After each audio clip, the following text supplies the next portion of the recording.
ಸಾಲದ ಸುಳಿಯಲ್ಲಿ ಗುತ್ತಿಗೆದಾರರು ಅಲ್ಲಲ್ಲಿ ಆತ್ಮಹತ್ಯೆ ಮಾಡ್ಕೊಂಡು ಪರಿಸ್ಥಿತಿ ನಿರ್ಮಾಣ ಆಗ್ತಾ ಇದೆ.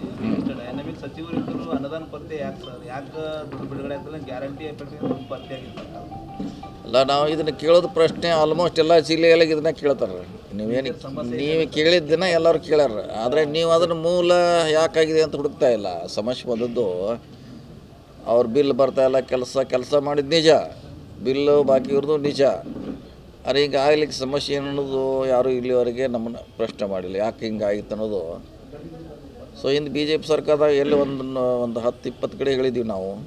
ಇದಾಗಲಿಕ್ಕೆ ಬಿ ಜೆ ಪಿ ಸರ್ಕಾರದಲ್ಲಿ ಏನು ಹಿಂದಿನ ಸರ್ಕಾರದಲ್ಲಿ 2 ವರ್ಷ ಅವರು ಕೊನೆಯ ಅವಧಿಯಲ್ಲಿ 2 ವರ್ಷ ಬಜೆಟ್ ಸಪೋರ್ಟ್ ಇಲ್ಲದೆ ಕಾಮಗಾರಿ ಮಾಡಿದ್ದಾರೆ. ಇದನ್ನು ಭಾಳ ನೀವು ಸ್ಪೆಸಿಫಿಕ್ಕಾಗಿ ಅವ್ರು ಬಂದಾಗ ಕೇಳಬೇಕು.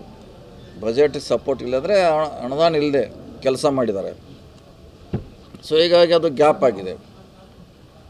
ಸೊ ಈಗ ಅದು ನ್ಯಾಚುರಲಾಗಿ ಫೈನಾನ್ಸ್ ಡಿಪಾರ್ಟ್ಮೆಂಟ್ ನಮ್ಗೆ ಎಷ್ಟು ಅಲೋಕೇಶನ್ ಇದೆ ಅಷ್ಟೇ ಕೊಡೋರು ಅವರು.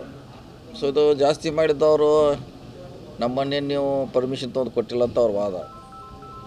ಆದರೆ ಅದು ವಿಳಂಬ ಆಗೋದಂತೆ ಖಂಡಿತ, ಅದರಲ್ಲಿ ಏನು ಪ್ರಶ್ನೆ ಇಲ್ಲ. ಅದು ಬ್ಯಾಲೆನ್ಸ್ ಮಾಡ್ತಾ ಹೋಗ್ಬೇಕಾಗುತ್ತದೆ. ಸೊ ಈ ಹಿನ್ನೆಲೆಯಲ್ಲಿ ಮೊನ್ನೆ ಕೂಡ ಬೆಳಗಾವಿ ದೇಶದಲ್ಲಿ CM ಅವ್ರ ಬಹುಶಃ ನೀವು ಕೇಳಿರ್ಬೋದು ಭಾಷಣ.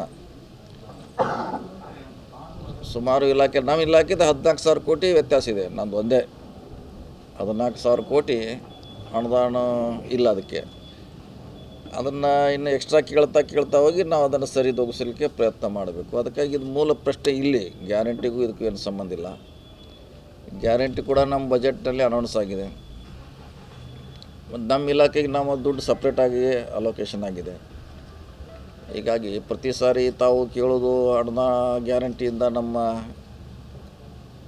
ಬಿಲ್ ವಿಳಂಬ ಆಗಿಲ್ಲ, ಹೊರತಾಗಿ ಹೆಚ್ಚಿಗೆ ಕೆಲಸ ಮಾಡ್ಯಾರ ಅದಕ್ಕೂ ಅನುದಾನ ಇಲ್ಲ.